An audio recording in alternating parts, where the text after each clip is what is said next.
Hello, and welcome to Dark Hearts with Stacy Lee. As you can see, our setup looks very different today. Before we moved, I spent about 2.5 weeks filming 16 hours a day, trying to get as much stuff in the can as I could before we moved, because my studio is now going to be in the backyard and it is not built yet. Despite the long hours, I did not make quite enough content to get us through the construction of the shed. So I think we'll probably have like 4 episodes in this little study room of mine, and it's not done either. Nothing's done right now. My life is chaos right now. But you know, regardless of what's going on, I'm going to bring you your episodes. I'm just filming on my iPhone with a little ring light, so the quality is gonna be different, but I wanna keep the content coming for you guys. I don't wanna skip any of my posting days. I have for you today a story that's got some very recent updates, and it's a story that I don't think many people have heard. This is the story of not 1, but 2 possible serial killers. Now, serial killers, of course, are defined as killers that have 3 or more victims.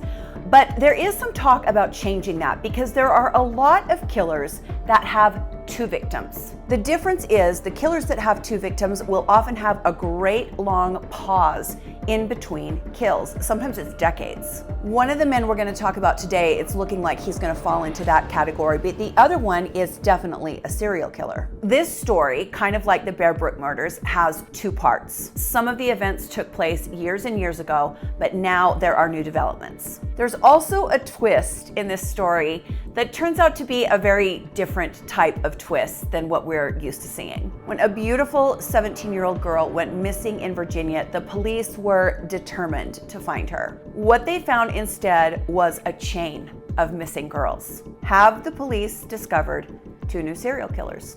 I'm your host, Stacy Lee. Let's get into it.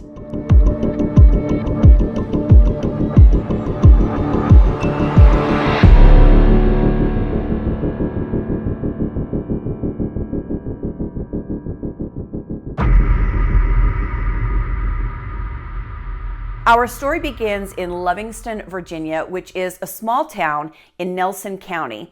There's about 10,000 people that live there. The school year was getting ready to begin. The kids were, getting their new clothes and all their school supplies, getting ready to head back. 17-year-old Alexis Tiara Murphy was excited to be a senior, and she was excited to be graduating. Alexis has been described as a social media maven. She was on Facebook all day throughout the day, and she was also on Instagram. She had thousands of followers, and this was clear back in the beginning. Alexis was a beautiful girl, and you can see that she enjoyed posting selfies, and people enjoyed following her along with, what was happening in her life. Thinking back to 2013, the social media platforms were still very new. I think I got Facebook in 2011. I know people had it before that, but it was still relatively new then. And so was Instagram, but Alexis had a pretty good following on both. On August 3rd, Alexis posted a tweet on Twitter that said "Bergbound," which meant she was headed towards Lynchburg, Virginia. She was going into Lynchburg to get her hair done. She wanted a new hairstyle for her senior portraits. She was headed into her senior year. She wanted really nice senior portraits. She borrowed her father's car, which was a 2003 white Nissan Maxima, and she left her home in Shipman and headed to Lynchburg. Well, Alexis never came home. When Alexis missed her midnight curfew, everybody in her family knew something was wrong immediately. Alexis had not once missed her curfew, never before. And she also had her father's car, and she knew he needed that car in the morning. So right off the bat, everyone knew this was not good. This was not usual behavior for Alexis, and if she wasn't going to be home, she would at least have called. Alexis' family reported her missing, and the police immediately began to search for her. Somebody in the search party suggested that they check at the local teen hangout, which was a gas station. This is the gas station. It's called Liberty Gas Station. It was a very popular spot for local teens to hang out, buy snacks, get drinks. You know the small town vibe when there's no shopping center or mall to hang out at. The teens will hang out at a gas station. In Cedar City, Utah, when I was growing up, it was the 7-Eleven. I was not allowed to hang out at the 7-Eleven because that was where the bad kids got their cigarettes. And it turns out that the 7-Eleven was definitely kind of a pickup spot and a dangerous spot for Cedar City, Utah in the 80s. If you remember my episode called The Dog Valley Murder, that is the spot where Gordon Church met his murderers. A lot of nefarious things tend to go down at gas stations. Is that an American thing? My foreign viewers, will you weigh in? Do teens in your area hang out at the gas station? Anyway, this suggestion about checking the surveillance footage from the gas station turned out to be very important, because when police pulled the surveillance footage and looked at it, there she was. Alexis was right there walking through the parking lot. As you can see, she is just a tiny little thing. You can see her walking through the parking lot here and enter the store. She makes a purchase, and then when she leaves, you can clearly see a man who holds the door for her. Alexis does not talk to the man. She does not acknowledge him. He holds the door and she walks by. So the police back the footage up a little bit, but it's very blurry. They can see the man in the store, but the footage is not good. This is my frustration with surveillance cameras. What is the point of them if you can't make out somebody's face? Yes, this was 11 years ago. I understand that. And I'm hoping that as cameras get better, digital cameras get better, that, the footage is going to get better, because it's really frustrating to think you've got surveillance footage and then find out you can't see anybody's facial features. So the police cannot see the man's facial features, but they can see his build. And they also see that he has a very prominent tattoo on his neck. The police begin to ask around. They talk to the gas station attendant that was working at the time Alexis was at the gas station. Then another employee at the gas station comes forward and tells the cops that the man in the video with the neck tattoo is a regular, and surprise, he's the town creep. The man's name is Randy Taylor, and he displays some very odd behavior. Randy Taylor is known to drive into the parking lot at Liberty gas station and sit in the corner of the parking lot for hours and hours, smoking cigarettes and watching the kids come and go. Now, look, I understand people can do what they want. Maybe he likes to sit there and relax, whatever. I had someone walk up to me the other day and try to talk to me while I was sitting in my car eating sushi between doctor appointments. I was like, leave me alone. I'm not advocating for people to go and stick their nose into other people's business when they're just sitting in their car. But if a creepy guy is sitting in his car for hours and hours, day after day, watching the kids at the local teen hangout spot, I'm going to Karen it up. I am becoming Karen von Karenstein. I'm going to want to know what that guy's doing there. That's me. I am admittedly a little more paranoid than most people because of what I do here, and I am admittedly a lot more bitchy than some people. And also, I get it, not everyone's as confrontational as I am about these types of things. But if I know of a guy who is sitting in his car for hours and hours watching the local kids come and go, I'm saying something. Once the police have the name Randy Taylor, they start to look into him, and they don't really like what they find out. Randy also drives, we'll call the car unique. It's a white Suburban with a horizontal stripe of camouflage down the center. So everybody knows Randy, and they know his weird looking car. Unfortunately, from the angle of the camera inside the store, the police cannot see Randy's car in the parking lot. But then they find out there is a second camera. I don't know why this didn't come up in the beginning. I couldn't find details on that. You'd think if they're pulling surveillance footage, they're gonna say, well, there's a camera here and there's a camera here. For whatever reason, in the beginning, that didn't happen. So they pull the footage from the camera that's outside, and on that footage, they get a different angle. From that angle, they see Randy's very distinct white Suburban with the camouflage stripe in the center. He is sitting there at the time Alexis walks into the gas station. So now the cops have the testimony of the two employees stating that yes, that is Randy Taylor. And they also have his vehicle on surveillance at the time Alexis was at the gas station. That was the last known place that she was ever seen. Those two things together make Randy the number one suspect. The police then arrive here at Randy's place. As you can see, it's a very overgrown, rural-looking piece of property, and it stands on an abandoned house. Randy does not live in the house, though. He lives here in this little blue and white camp trailer because, of course, he does. The police bring in the dogs who sniff around and they're trying to pick up Alexis' scent. Inside the camp trailer, the police find absolutely horrifying evidence. They find a false eyelash stuck to Randy's pillow. They find a broken fake fingernail that matches the fingernail polish Alexis had on at the time. And they find a hair extension that's on a clip, the kind of clip-in hair extensions. Then they find this sweater here, this blue sweater, and inside the sweater, they find wrapped up another clump of hair, and they find blood. Now, they know at this point in time, this has got to be the person that is responsible for Alexis' disappearance. Now, there is one thing that they did not find initially, and that was Alexis' cell phone, which apparently never left her hand. The dogs continue to search the property, and then they bring in some more searchers, and eventually somebody spots it. In the tall grasses and bushes on Randy Taylor's property, police discover Alexis's cell phone. It has been intentionally smashed. As you can see, it looks as though someone took a hammer to it. It hasn't just been thrown into the bushes. Somebody destroyed this cell phone on purpose. There is also something else they find in Randy Taylor's trailer. Lots and lots of pornography.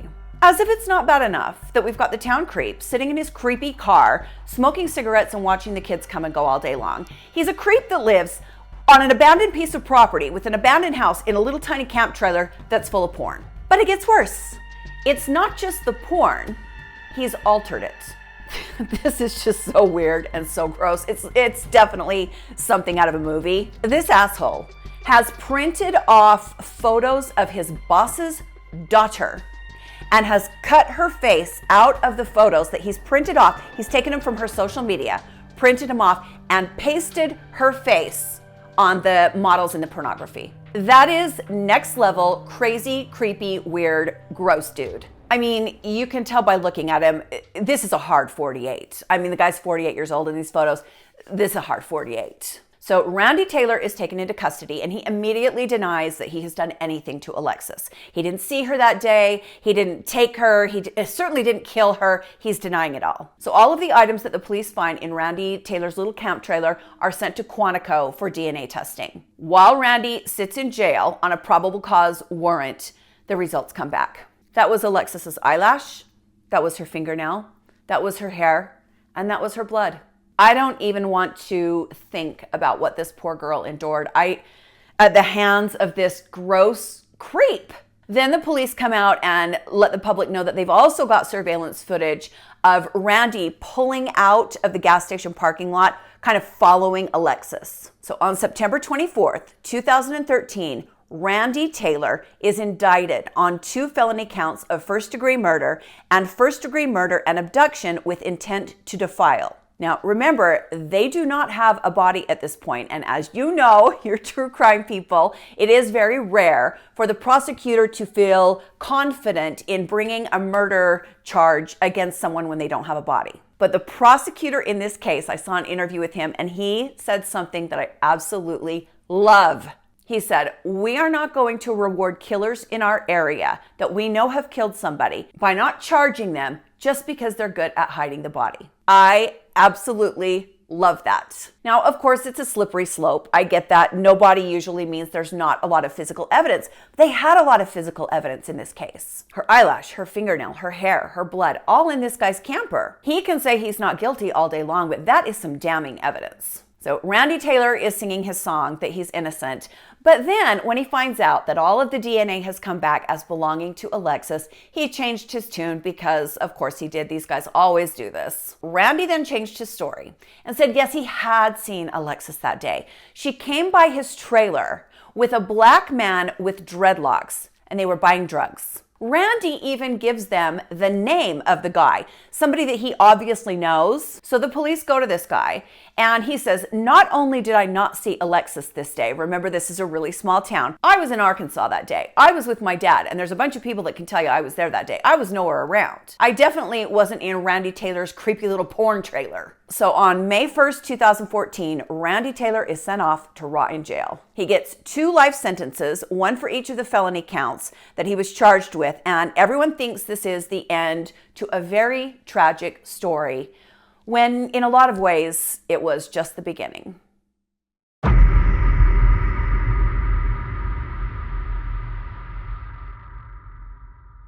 Now we're going to go back in time a little bit because I need to establish the type of person that we're going to be talking about next, the character of this person, or I should say the lack thereof. This is Jesse Matthew, and he is truly a monster. Jesse was a student at Liberty University in Lynchburg, Virginia. While he was enrolled there, a woman came forward and accused Jesse of raping her. Jesse kind of then just quietly disappeared from college. He was on the football team. He quits the football team and he just kind of disappears. From what I have found, nothing ever came of that particular charge. A few months later, he enrolls at Christopher Newport University in Newport News, Virginia. After Jesse enrolls there, 24-year-old Autumn Wind Day vanished from Newport News. She disappeared in July of 2003, and she has never been found. Jesse Matthew joins the football team again. He's sticking around this time. But just after he does, in September of 2003, a second woman comes forward and accuses Jesse of sexual assault. This victim has never been named, so Jesse again quits the football team. Days after that, 31-year-old Sophie Mae Rivera disappeared from Newport News.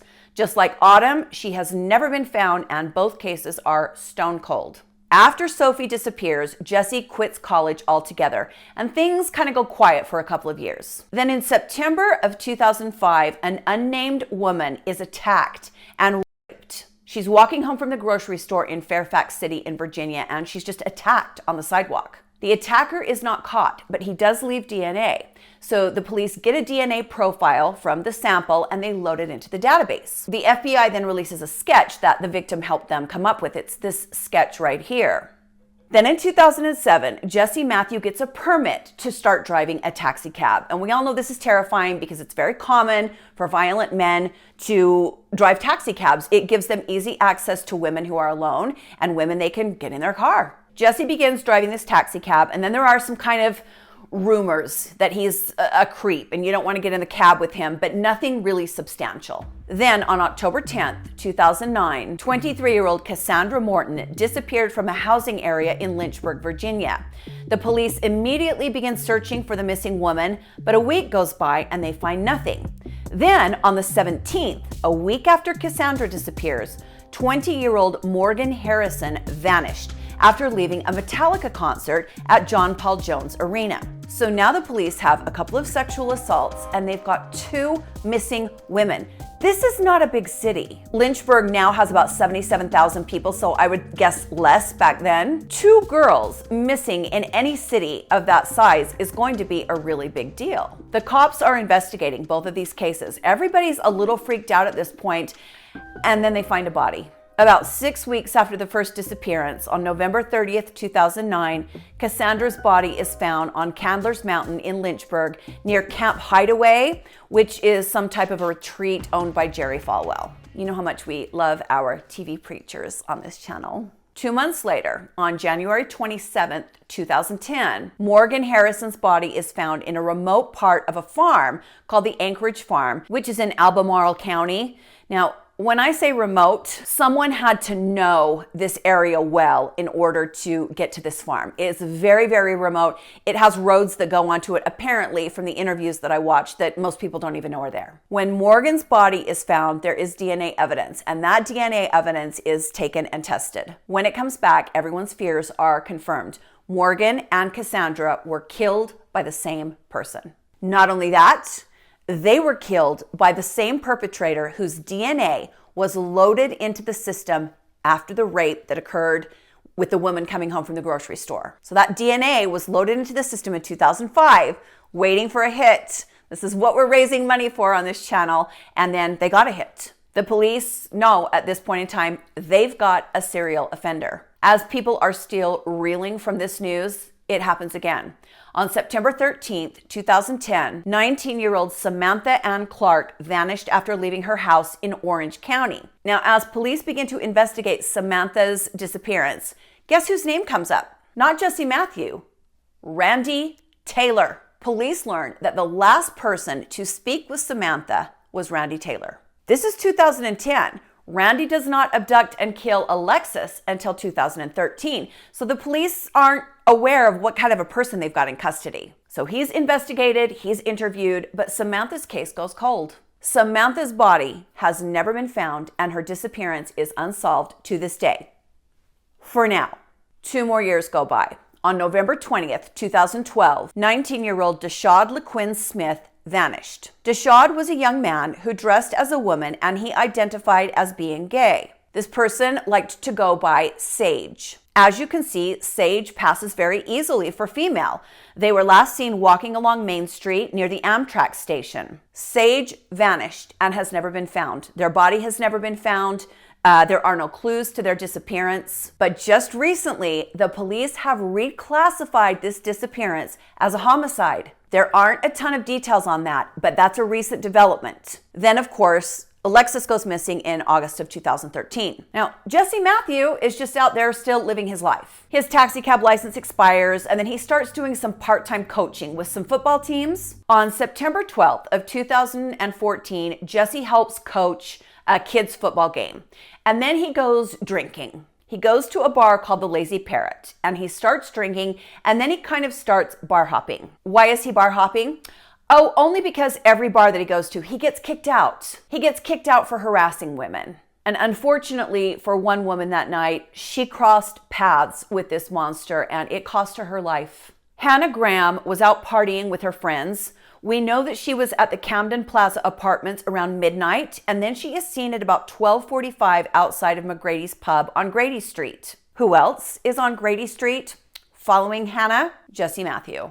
Jesse walks up behind Hannah. This is all on surveillance, and she starts talking to him. She is intoxicated. Then she's seen again on surveillance at 1, at 1:06 a.m., and at 1:08 a.m. Then she and Jesse are seen in the same bar. Jesse buys Hannah a drink, even though she's already intoxicated. This guy's literally hunting this night. And then at 1:20 a.m., Hannah sends a text to her friends telling them that she's lost. She's in a part of town that she's not familiar with it. Later on, 2 witnesses will come forward and say that when Hannah sent that text to her friends, they watched her on the sidewalk with Jesse, and Jesse was trying to get Hannah to come home with him. The last thing that these 2 witnesses heard Hannah say was, "I'm not getting into a car with you." Hannah is never seen again. The very next day, she is reported missing, and this being a small town, a lot of people come forward and they recognize the girl who is on the news, and they're saying she was with Jesse Matthew. A lot of people know who Jesse is. So the cops go immediately to Jesse's apartment. They find a cell phone with the SIM card removed. Friends of Hannah's say, yes, that looks like her phone. Then they take swabs from the inside handle of Jesse's car door, and they also take swabs off of his underwear. I have so much respect for the people that have to do stuff like that, because it would be a hard no for me. I can't. Jesse's in a panic. He goes to the DMV and gets a new driver's license. Then he goes to his bank and withdraws all of his money. The police are kind of watching him, but they don't have enough at that point. A week after that, Jesse walks into the police department and says, "I know you guys are looking at me for this disappearance, and I want a public defender." So they hook him up with a public defender, and then he promptly turns around and leaves. The very next day, the chief of police names Jesse as a suspect in Hannah's disappearance. So then Jesse leaves town. He is on the run, but the police find him pretty quickly on September 24th of 2014. They find him camping near Galveston, Texas on Gilchrist Beach, and he is immediately arrested. Then the DNA swabs come back. The DNA swabs from the car door handles and the DNA swabs from Jesse's shorts, and they have both got Hannah's DNA on them. A month later, Hannah's body is found at an abandoned property off Old Lynchburg Road, less than 5 miles from where Morgan's body was found. The police have closed in on him. They have got a serial killer in custody. Jesse is first charged with that 2005 in Fairfax. So the very first thing that got his DNA in the system, that was the first thing he was charged with. He's then charged with Hannah's murder in February of 2015. He gets 3 life sentences, and he is sent off to rot in jail. Now, Jesse is still being investigated for the murder of Autumn, of Sophie, of Cassandra, and of Heidi Childs and David Metzler. That's kind of a separate story. So how are these 2 stories linked? Why am I telling them together? A theory begins to develop, and it is not good news for the police. Remember how Randy Taylor said that on the day Alexis came to his trailer, she was with a black man with dreadlocks. Well, Jesse Matthew is a black man with dreadlocks. He's also a serial killer. Randy Taylor latches onto this like the parasite that he is and forces the police and the prosecutor to open a case against Jesse in Alexis' disappearance. Now, this was a really big deal at the time. The police were concerned, what if this guy's telling the truth? So they open the case back up. They do all of this DNA testing. They do not find a scintilla of DNA belonging to Jesse Matthew anywhere near Alexis or Randy's trailer. Randy is lying because of course he is. He's a liar. He's a creep. He's a killer. So then Randy decides, well, I guess I'm caught. I will tell you where Alexis's body is if you will reduce my sentence to 20 years. You know what Alexis's family said? Go to hell. Go to jail and then go to hell. Alexis's family said they felt an obligation to make sure that this man stayed in jail for the rest of his life, and they were not going to trade knowing where Alexis was for 20 years. And I honestly cannot wrap my mind around how hard that decision must have been for them. I really can't. So why has this case been in the news recently? Why am I saying there are possibly 2 new serial killers? We know that Jesse Matthew is a serial killer, and there have been some very recent updates on some of the additional cases that might be tied to him. I'm going to cover those in a separate episode. But there are 2 other developments. The first occurred in 2020. Randy Taylor led authorities to Alexis' body in October of that year. She was found near US Route 29 and Stage Bridge Road in Livingston.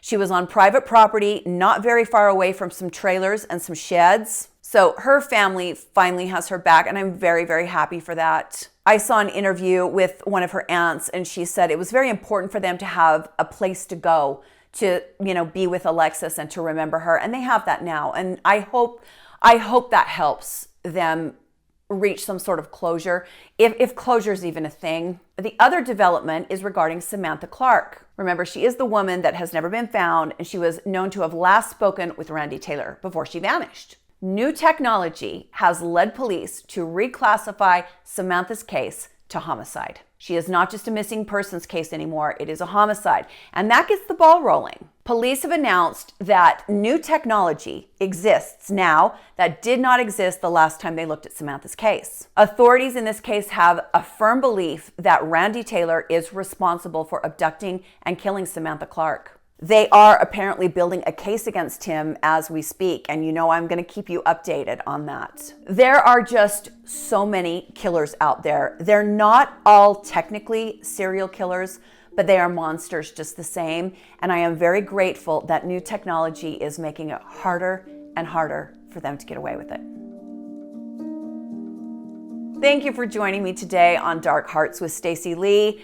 Definitely a different vibe. I'll probably there's probably going to be at least 3 more of these before the shed is complete.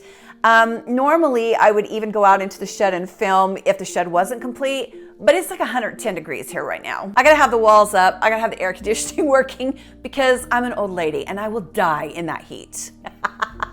So dramatic. I sure appreciate you guys. Please hit the like button if you like the video and subscribe to the channel if you want to see more from me. You can also listen to my podcast. Dining with Death is on Apple and Spotify, and Dark Hearts with Stacy Lee has just begun. I'm going to be releasing 2 episodes a week on Dark Hearts. The podcasts are actually going really well. You can join my Patreon if you'd like to support me for a few dollars a month. You help keep the videos coming. You can also be involved in our fundraiser. This is the thumbnail on my channel that will take you to the video that gives you all the details about the fundraiser. We are raising money for cold case DNA testing. It goes perfectly with today's episode. There are thousands of sexual assault kits sitting in refrigeration all over the country. They cost between $500 and $750 a kit to test. Our community is going to raise the money. We're going to vote on a case, and then we're going to donate that money and get the kit tested. Hopefully it will be the first of many. Thanks so much for watching today, and I will see you in a couple of days on Thursday. Stay safe, my friends, and be kind to each other. And I will see you next time on Dark Hearts with Stacy Lee. Bye.